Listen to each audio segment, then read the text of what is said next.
All right, we're ready. It's rolling. Did I think it just got blurry, or was that my eyes? I don't know. I can't hardly even see it. Oh, well, we'll see it later. Hi. Maybe we'll see it later. Hello.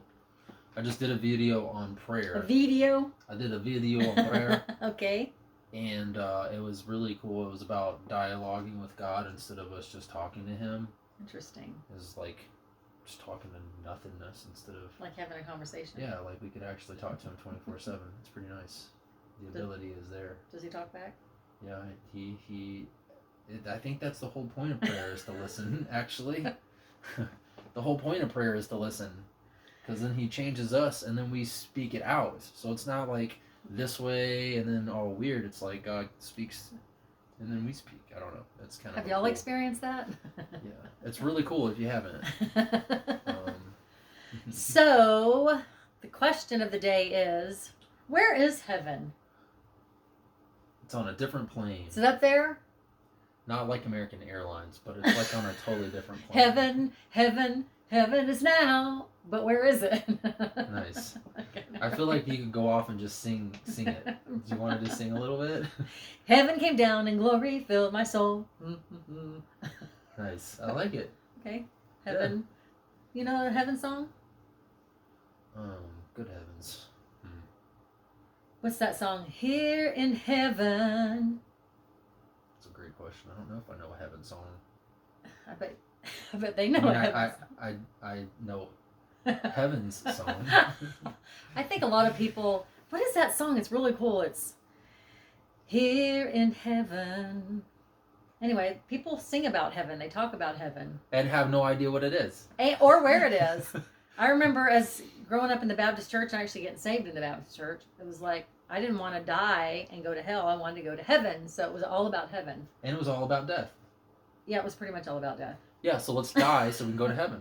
Yeah, so Not sure where that is in the Bible, but... Yeah, and if you're not happy, you want to just get out of here as fast as you can, because why?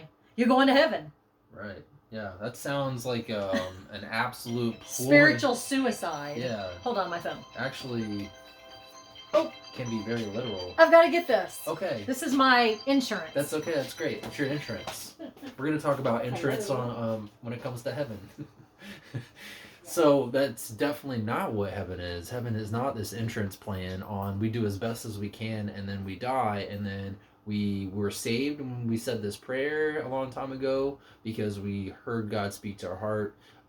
That's great that God spoke to your heart. And He wants to continue for all of eternity. Like, that's the idea of heaven. So I asked my sister earlier to come up with a question, and that's great. Where is heaven? That's great. Jesus talked about the kingdom of God was a hand. And we have mantras about bringing heaven to earth in the church. And all that's great. And what it looks like and all of these other things and how it manifests is something that we're being taught.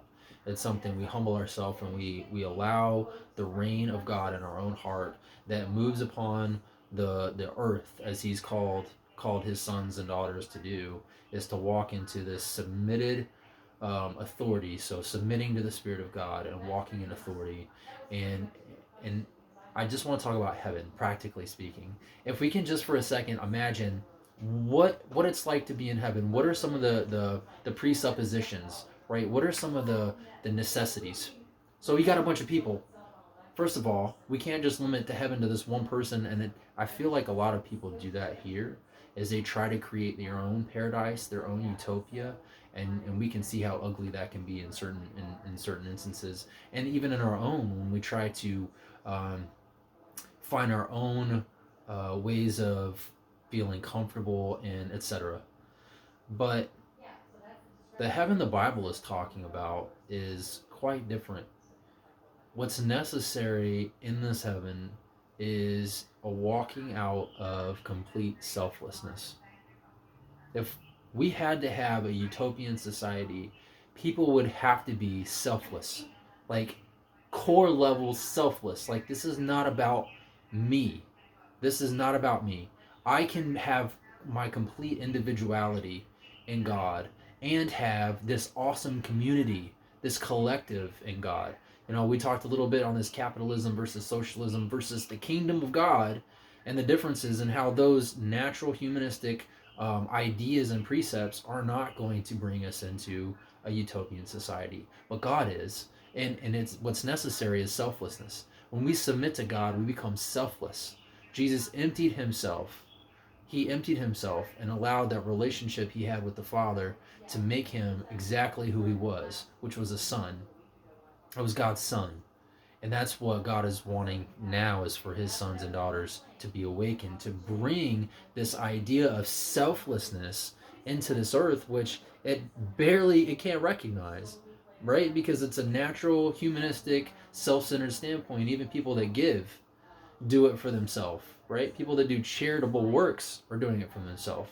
And the only way that we can be selfless is if we find everything about ourselves in God. That's the only way, because then we'll be lacking for nothing in him, and we can give freely as we've been freely given, and we freely receive. So that's one precept that heaven looks like, is where we're completely selfless. The other thing is where we're rightly relating to everyone all the time. This goes into how we relate. Jesus summed it up. All of the laws, right, was love the Lord our God with all of our heart, with all of our soul, and all of our mind. And somewhere along the line, we got duped into believing that's us. Like, oh yeah, I love God with all my heart. Well, do we? Like, let's not be deceived about the condition of our heart, because our heart is deceitful. Let's allow God's Spirit to show us these places that we're being selfish in. There's a need that we still have not trusted God in, to bring this kingdom in our heart to its full, whole, sozoed conclusion of being made whole. Because it's out of that wholeness that we can be selfless, and it's out of that wholeness that we can rightly relate to other people. And that is the idea, the precepts of a heavenly community. And we saw in Acts how that had come to earth, where people were living as though everything were, I mean, heaven. It's something that is absolutely practical when we're walking in the Spirit. When we're walking after the heart of God, it is tangible, it's real, it's powerful, it's life-changing. It is from a place that is invisible but has so much more power than what is seen. And so I want to encourage everyone that ever watches this video to seek first the kingdom of God and his righteousness, so that all of these other things will follow. And in so doing, along the way, we'll understand more and more about what the actuality and the practicality of heaven means for us and for everyone we know. You guys be blessed.